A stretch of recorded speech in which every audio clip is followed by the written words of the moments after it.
Bonjour, on va traiter l'exercice sur la fonction continue. L'exercice est le suivant. Soit f la fonction numérique définie sur R par f de x est égal à moins cosinus 5x, facteur de sinus racine de 3x, le tout sur x cube. Et f de 0 est égal à alpha, avec alpha c'est un paramètre réel. Bon, la question va déterminer la valeur de alpha pour que la fonction f soit continue en x0 est égal à 0.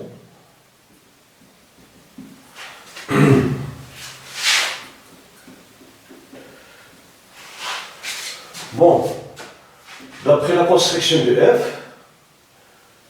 on a du f il est égal à R. Bon, ici c'est x différent de 0. Bon, en effet, pour x différent de 0, on a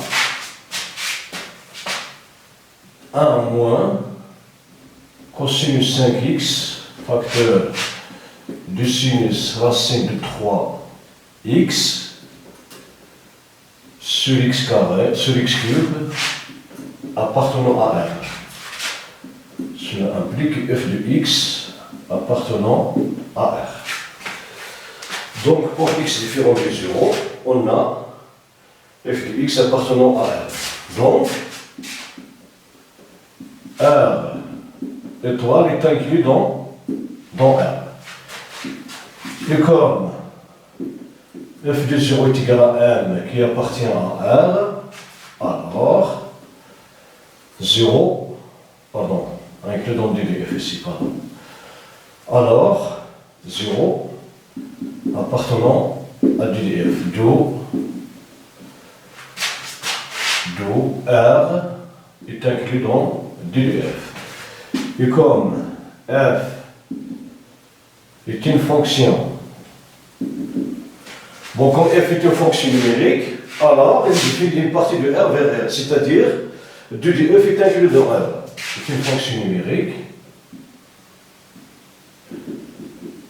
Alors, DDF est inclus dans R. On a R inclus dans DDF et DDF inclus dans R, donc DDF est égal à R. Bon, DDF est égal à R, alors il est défini sur tout intervalle ouvert qui contient 0. Donc, f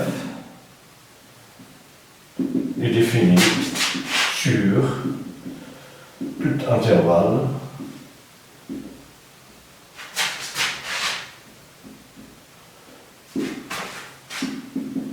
qui contient ouvert, tout intervalle ouvert,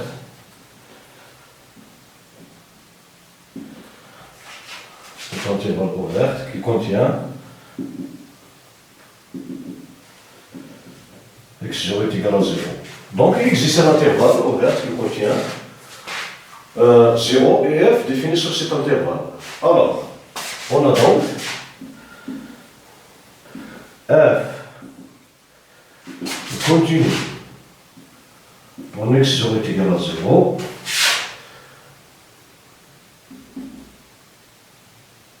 implique limite de f de x quand x tend vers 0 est égal à f de 0.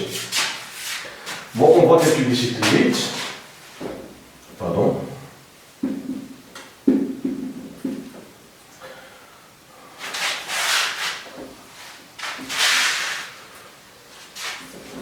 Bon, limite de f de x quand x tend vers 0, x tend vers 0, ça ne veut pas dire, ça ne veut pas dire que x est égal à 0. Donc, on a limite, de f de x, lorsqu'x tend vers 0 est égal à la limite. Bon, x tend vers 0, ça ne veut pas dire que x est égal à 0. Donc, il est égal à la limite. Bon, x différent de 0, on aura limite de 1 moins cosinus 5x facteur du sinus racine de 3x le taux, pardon, sur x cube quand x tend vers 0. Donc il est égal à la limite de 1 moins cosinus 5x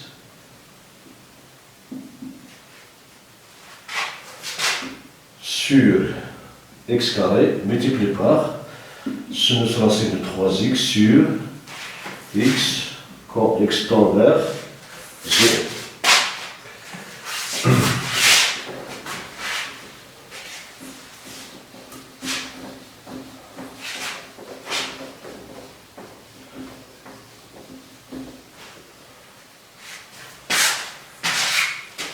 Donc,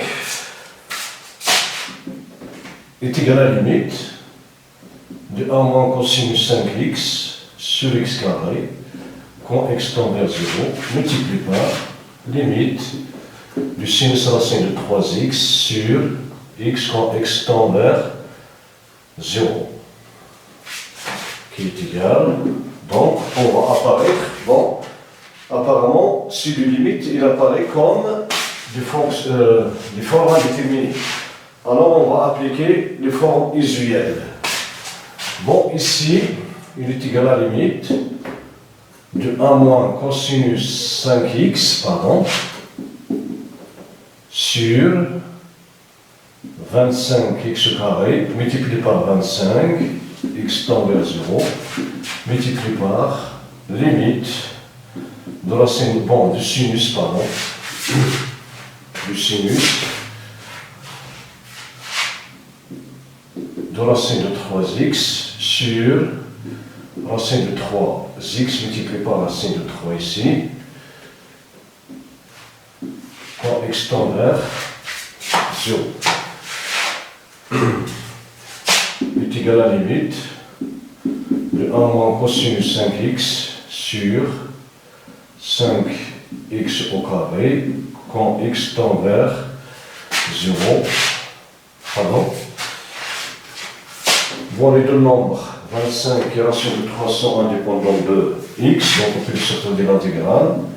25 racine de 3, limite de 1 moins cosinus 5x sur 5x au carré, quand x tend vers 0, multiplié par limite de racine de 3x, pardon, sinus, j'ai oublié ici, sinus, de racine de 3x sur racine de 3x quand x tend vers 0, qui est égal, bon, ici quand x tend vers 0, il est équivalent entre x tend vers 0 et 5x tend vers 0. Donc on aura 25 racine de 3, limite, pardon, de 1 moins cosinus 5x sur 5x carré, avec 5x tend vers 0. Bon, je répète, il y a équivalence entre x tend vers 0 et 5x tend vers 0. Quand x tend vers 0, 5x tend vers 0. Et quand 5x tend vers 0, puis 5 est différent du 0, alors x tend vers 0.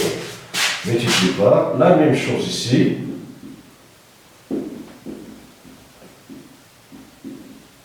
Quand x tend vers 0, racine de 3, x tend vers 0. Donc est égal à 25, racine de 3, limite de 1 moins cosinus t sur t carré, quand t tend vers 0, multiplié par limite du sinus du 5, du u sur u, quand u tend vers 0. Ici, ce sont les deux limites usuelles. La première, c'est-à-dire limite de 1 moins cosinus t sur t carré qui tend vers 1,5, multiplié par l'autre qui tend vers 1. Donc, est égal à 25 racine de 3 sur 2. Voilà. Et comme f de 0 il est égal à alpha, alors f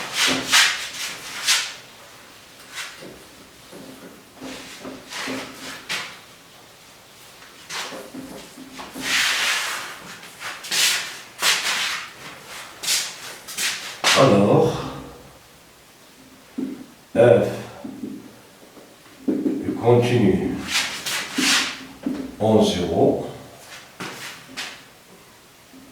Cela implique que alpha est égal, limite de f du x quand x tend vers 0 est égal à f de 0, ici qui est égal à alpha, et comme limite de f du x quand x tend vers 0, cela va notre vie est égal à 25 racine de 3 sur 2. Donc, alpha est égal à 25 racine de 3 sur 2. Bon, en conclusion, f de continu en 0 si alpha est égal à 25 racine de 3 sur 2. Inversement, si alpha est différent de 25 racine de 3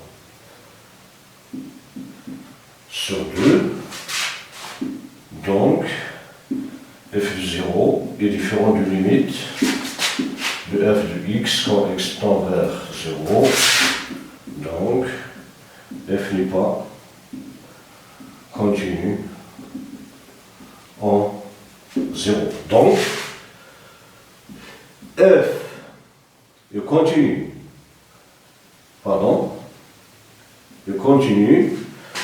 en 0 est équivalent à alpha est égal à 25 racine de 3 sur 2.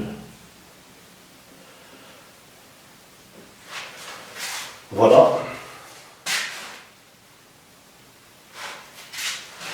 Bon, une remarque, cet exercice, il est destiné à tous les élèves scientifiques de terminale, à savoir les sciences maths, les sciences physiques et les SVT. Voilà pour cet exercice. Merci pour votre attention. À la prochaine.